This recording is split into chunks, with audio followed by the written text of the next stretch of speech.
मेरे चैनल को सब्सक्राइब करें और बेल आइकन को ऑल पे सेट करें। Hi everyone, welcome to my channel.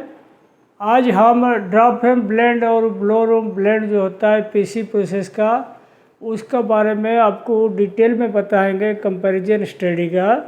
और उसमें अपन को किस में क्या क्या फ़ायदा और इसमें क्या क्या नुकसान है सब मालूम पड़ जाएगा। और ये वीडियो चालू करने से पहले एक चीज़, बहुत इम्पोर्टेंट चीज़ बताना चाहता हूँ। आप लोग प्लीज़ मेरा चैनल का मेंबरशिप लीजिए।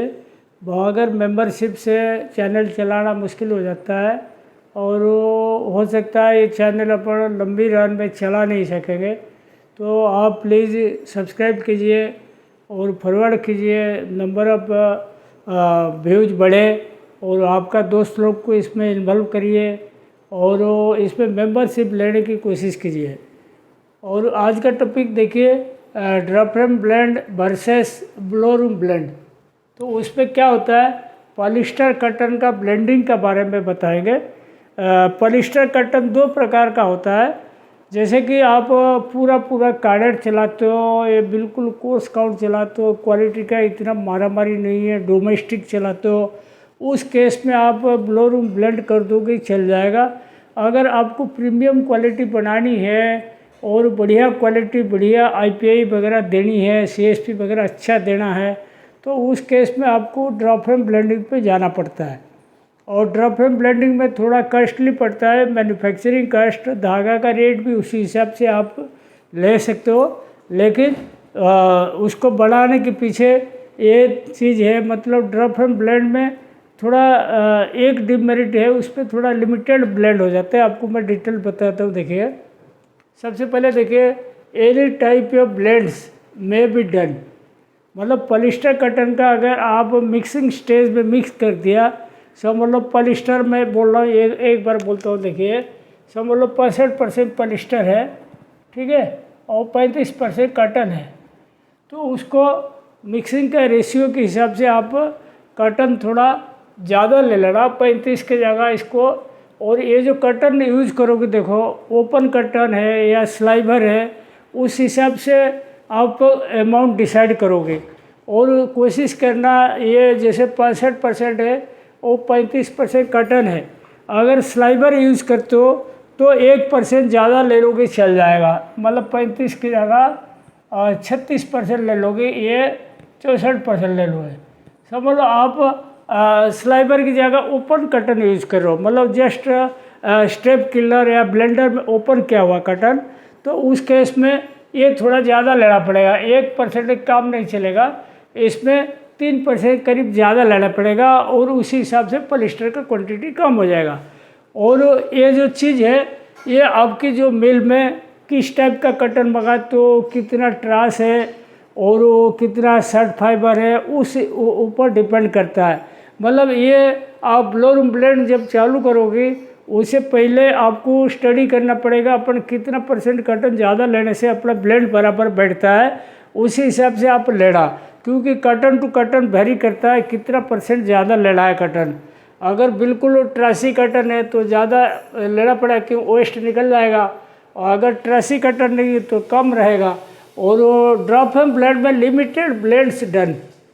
लिमिटेड ब्लेंड्स डन मतलब आपको ड्रॉप फ्रेम ब्लेंड का बता दूँ, जैसे पॉलिस्टर अलग लाइन से चला, कार्डिंग हुआ, कर्टन अलग लाइन से चला, दोनों फिर ऑटो लेवलर ड्राइंग में लेबलिंग होगा, मतलब एक्यूरेसी रैपिंग रखा जाएगा। समझ लो, मेरा एक वीडियो है पॉलिस्टर कर्टन प्रोसेस का, उसमें देखना, आपको समझ में आएगा। समझ लो पॉलिस्टर अलग लाइन चला, पॉलिस्टर फिर इधर कर्टन चला, इसको लेबलिंग करेंगे, दोनों लेबलिंग करेंगे, मतलब एक्यूरेसी रखेंगे, रैपिंग का ज़्यादा फर्क नहीं रहना चाहिए। समझ लो पॉलिस्टर में आपकी क्या रहा, 0.119 एग्जाम्पल के लिए बोल रहा हूँ, कर्टन में 0.136 रखा एग्जाम्पल। तो उस केस में क्या होगा, आप क्या करोगे, मतलब कोम्बर स्लाइबर भी, कोम्बर की माल भी ले सकते हो, कार्डेड भी ले सकते हो। उसमें दो वेराइटी हो गया, कोम्बर या कार्डेड। उसके बाद देखो, इसमें अगर 4+4 पॉलिस्टर 4 कर्टन 4 लोगी तो 52-48 ब्लेंड बैठेगा। अगर 5+3 तो आ जाएगा ये 65-35 आ जाएगा। ऐसे ही अलग अलग ब्लेंड का आप कर सकते हो, स्लाइबर मतलब कम ज़्यादा करके। समझ लो इसमें 6+2 कर दिया, थोड़ा अलग ब्लेंड आएगा, मतलब ऐसे लिमिटेड ब्लेंड रहेगा। मतलब आप ज़्यादा से ज़्यादा 4-5 प्रकार का ब्लेंड कर सकते हो, और अलग अलग ब्लेंड, कई वैरायटी का ब्लेंड नहीं कर सकते हो। इसमें यही चीज़ है कि रहता है। उसके बाद देखो cotton, we have to open a blender. Cotton जो होता है, जैसे बेल मंगाया आपने, कॉटन को स्टेप किलर या ब्लेंडर में ओपन करना पड़ेगा। बिल्कुल कम गेज करके निकालेंगे तो वो मतलब ये ट्रांस वगैरह गिर जाएगा। लेकिन इस केस में कॉटन और polyester run separately in carding. इसमें कॉटन ओपन करने की ज़रूरत नहीं। कॉटन आप अलग लाइन से चला लिया कार्डिंग तक, पॉलिस्टर अलग लाइन में चला दिया। और sometimes carded and combed slivers we have to prepare for mixing. कभी कभी जैसे ओपन कॉटन का भी एक है ब्लो रूम ब्लेंडिंग, एक cotton sliver, carded sliver, combed sliver भी अपन पॉलिस्टर में ब्लेंड करते, ब्लो रूम में ब्लेंड करके उसका भी धागा बढ़ाते हैं। तो इसमें नहीं होता ऐसे, नो नीड आज carding comber sliver margin drop frame आज पर ब्लेंड परसेंटेज। इसमें ऐसा नहीं है, आपको कार्डिंग और कोम्बर स्लाइबर तोड़ तोड़ के मिक्सिंग में डालना नहीं पड़ता। इसमें कितना कार्डिंग स्लाइबर लेना है, कितना कोम्बर लेना है, और वो उस हिसाब से ड्रॉप फ्रेम में मर्ज करना। कभी कभी हम लोग सेमी कोम्ड भी बना सकते हैं, इस केस में सेमी कोम्ड भी बना सकते हैं। इसमें भी कार्डेड स्लाइबर और कोम्ड स्लाइबर परसेंटेज में डालो तो सेमी कोम्ड भी बन जाएगा। तो इसमें क्या होता है, ड्रॉप फ्रेम में आप स्लाइबर मर्ज करोगे, पॉलिस्टर कितना, कॉटन कितना, कार्डेड है या कोम्ड है, तो उस हिसाब से मर्ज करोगे। इसमें मर्ज नहीं होता, इसमें अलग से मिक्सिंग लगानी पड़ती। We have to keep blow room carding gauges as per polyester fibre properties. देखो ब्लो रूम कार्डिंग का जो गेज होता है, ये सबसे इम्पोर्टेंट चीज़ है। ब्लो रूम कार्डिंग का गेज है जो फाइबर लेंथ होता है पॉलिस्टर का, समझ लो आपने 32 mm लिया, 38 mm जो भी लिया, ज़्यादा लंबी फाइबर नहीं लेते पीसी ब्लेंड में, मैक्सिमम 38% लेते हैं, 38 mm लेते। तो अगर पॉलिस्टर और कॉटन आप ब्लो रूम में मिला दिया, कार्डिंग का गेज किस हिसाब से करोगे आप सोचो। कार्डिंग का गेज आपको पॉलिस्टर के हिसाब से जाना पड़ेगा। समझ लो कॉटन का जो गेज होता है थोड़ा नैरो साइड रहता है, पॉलिस्टर में थोड़ा वाइड साइड रहता है। तो आपको इसमें क्या करना पड़ेगा, ये पॉलिस्टर का हिसाब से आपको ब्लो रूम कार्डिंग का गेज करना पड़ेगा। और we can keep different gauges in blow room carding, ये सबसे इम्पोर्टेंट है। देखो जैसे पॉलिस्टर का प्रॉपर्टी अलग है, कॉटन का अलग है, आपने ब्लो रूम में कर दिया, समझ लो बीटर का स्पीड तो रखना पड़ेगा, अपने हिसाब से रखना पड़ेगा, और कार्डिंग का गेज वगैरह भी वाइड रखना पड़ेगा। इस केस में अलग है, इसमें आप बॉटम जो कार्डिंग का और ब्लो रूम का गेज पॉलिस्टर में अलग ले सकते हो और कॉटन में अलग ले सकते हो, मतलब ट्रीटमेंट अलग अलग कर सकते हो। जैसे बोलते हैं ना, ये जो होता है, ये जो ट्रीटमेंट अपन दिए, जैसे अपन बोलते हैं ना झूला छाप डॉक्टर होता है, दवाई दे देता है, अरे ये भी खा लो वो भी खा लो, ऐसे करके बीमार लोग को दे देता है। इसमें क्या, जैसे कॉटन और पॉलिस्टर समझ लो दो मरीज है, इसका क्या चाहिए उसको क्या चाहिए, जो MBBS डॉक्टर देता है वो इधर मिल जाएगा। यहाँ झूला छाप डॉक्टर जैसा काम चलानी पड़ेगी। तो इसीलिए यही डिफरेंस है, ड्रॉप फ्रेम ब्लेंड हमेशा बढ़िया माना जाता है। Beater speed, cylinder speed, liquid speed, we have to compromise. इसमें देखो बिटर स्पीड न पॉलिस्टर के हिसाब से रख सकते हो, न कॉटन के हिसाब से रख सकते हो, एक एवरेज पे चलना पड़ता है। तो लिक्विड स्पीड, सिलेंडर स्पीड, वो भी एक एवरेज स्पीड लेके चलना पड़ता है।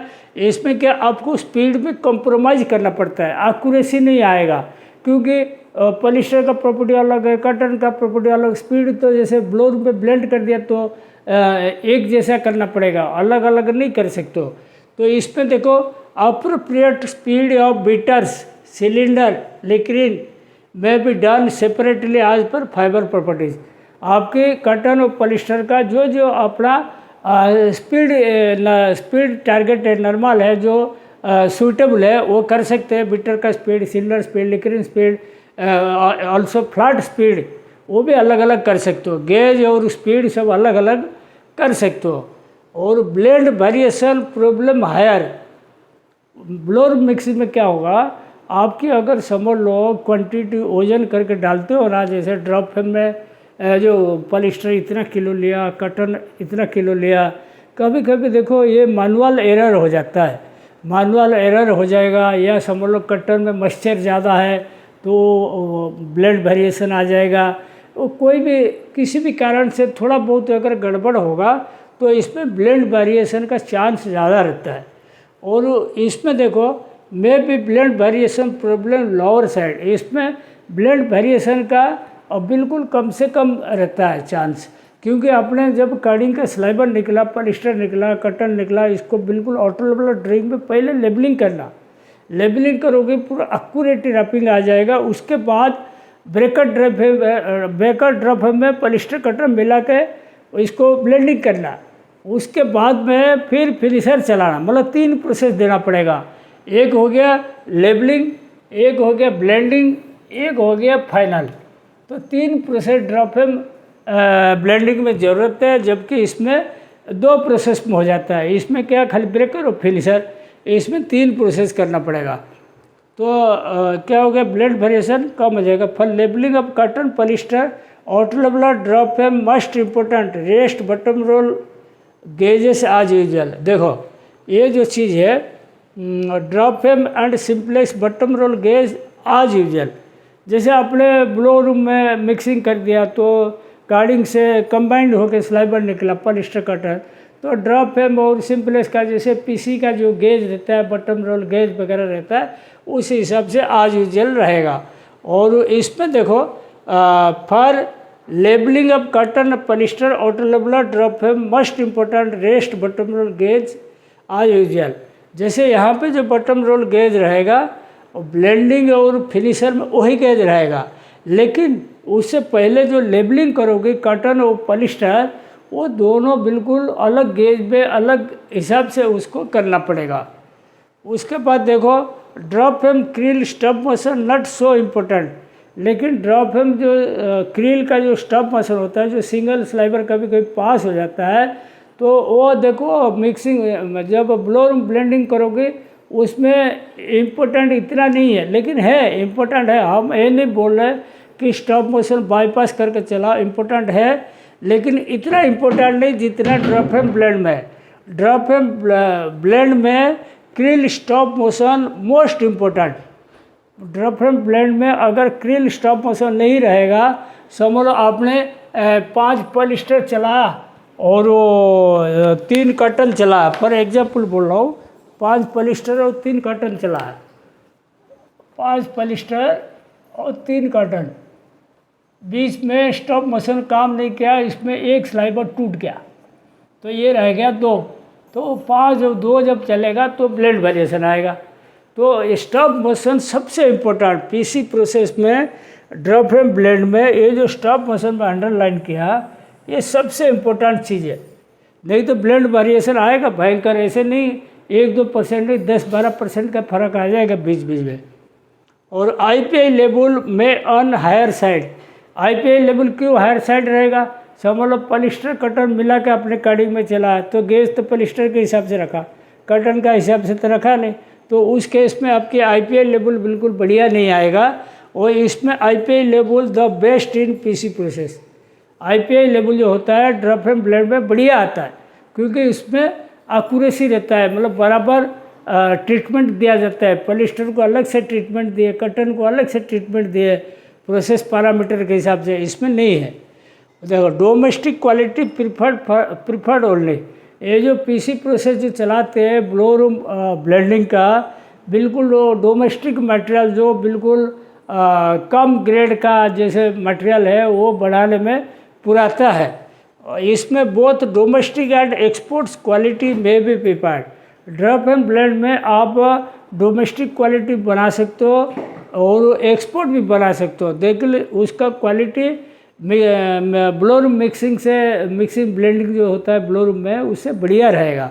इसीलिए एक्सपोर्ट वाला क्वालिटी जो होता है हमेशा ड्रॉप फ्रेम ब्लेंड का ही मांगता है। एक्सपोर्ट क्वालिटी हमेशा ड्रॉप फ्रेम ब्लेंड वाला ही मांगता है। उसके बाद देखो blend test must check on RSP and ring and. PC material कभी भी चला तो RSP का स्लाइबर जो फिनिशर स्लाइबर होता है उसका पहले ब्लेंड टेस्ट कर लो, और इसमें दोनों केस में सेम चीज़ है। और उसके बाद में ब्लेंड टेस्ट में बिल्कुल नज़दीक आ गया, बिल्कुल ख़राब नहीं है, तो रिम फ्रेम यान बना लो, रिम फ्रेम का ब्लेंड टेस्ट कर लो, उसके बाद फिर प्रोसेस चालू करना। बगैर ब्लेंड टेस्ट में कभी भी पीसी प्रोसेस का माल चालू नहीं करना, फिर ब्लेंड वेरिएशन बड़ा दिक्कत जाता है बाद में। तो RSP और रिम फ्रेम में क्या, RSP का स्लाइबर लिया, थोड़ा 2 पट्टी चला लिया सिंपलेक्स में, रिम फ्रेम में थोड़ा सा धागा बढ़ा के इसको ब्लेंड टेस्ट करके देख लो, उसके बाद फिर प्रोसेस चालू करो। उसके बाद देखो नंबर ऑफ ड्रॉप फ्रेम्स आज पर नॉर्मल प्रोसेस। ड्रॉप फ्रेम जो रिक्वायर्ड है, जो ड्रॉप फ्रेम मशीन ब्रेकर है, फिनिशर है, जो अपना नॉर्मल प्रोसेस एक ब्रेकर है एक फिनिशर चलेगा, उस हिसाब से ब्लोर ब्लेंडिंग में चाहिए। और इसमें देखो ड्रॉप फ्रेम मशीन रिक्वायर्ड मोर 33% एक्स्ट्रा। 33% एक्स्ट्रा क्यों बोला जाता है, इसमें समझ लो एक ब्रेकर एक फिनिशर रहा, उसमें क्या रहेगा, एक लेबलिंग रहेगा, ऑटो लेवलर ड्राइंग, उसके बाद एक ब्रेकर रहेगा, फिर फिनिशर भी एक ऑटो लेवलर ड्राइंग रहेगा, मतलब एक प्रोसेस बढ़ जाएगा। इसीलिए मैंने लिखा 33% एक्स्ट्रा ड्रॉप फ्रेम जिसका पास होगा वो ड्रॉप फ्रेम ब्लेंडिंग का कोशिश करना। अगर ड्रॉप फ्रेम उसका पास ज़्यादा नहीं है तो कोई मतलब नहीं है फिर ड्रॉप फ्रेम ब्लेंडिंग करने का। उसके बाद देखो यूनिमिक्स मस्ट रन इन प्रोसेस। इस केस में जो पीसी का मटेरियल आप ब्लो रूम में ब्लेंड करते हो, ब्लो रूम का जो यूनिमिक्स होता है, जो मिक्सचर बोलते हैं, वो बराबर चलाना ताकि वो कॉटन पॉलिस्टर बढ़िया से मिक्सअप होके निकले, नहीं तो ब्लेंड वेरिएशन आने का चांस रहता है। और वो ड्रॉप फ्रेम ये यूनिमिक्स में run only in cotton line. इसमें पॉलिस्टर कटन लाइन जो अपन सेपरेट कर दिए, तो पॉलिस्टर लाइन में यूनिमिक्स का कोई ज़रूरत नहीं है, लेकिन कटन में आपको यूनिमिक्स लाइन में लेनी पड़ेगी, चलानी पड़ेगी। उसके बाद देखो ड्रॉप फ्रेम रैपिंग आज पर स्टैंडर्ड। इसमें जैसे आप ब्रेकर का रैपिंग सेट करोगे ब्लोर ब्लेड में, फिनिशर का भी सेट करोगे, जैसे नॉर्मल करते हैं ऐसे ही करना, लेकिन most accuracy in wrapping during labelling. ये ड्रॉप फ्रेम ब्लेड में लेबलिंग के टाइम में बिल्कुल एक्यूरेसी रखना।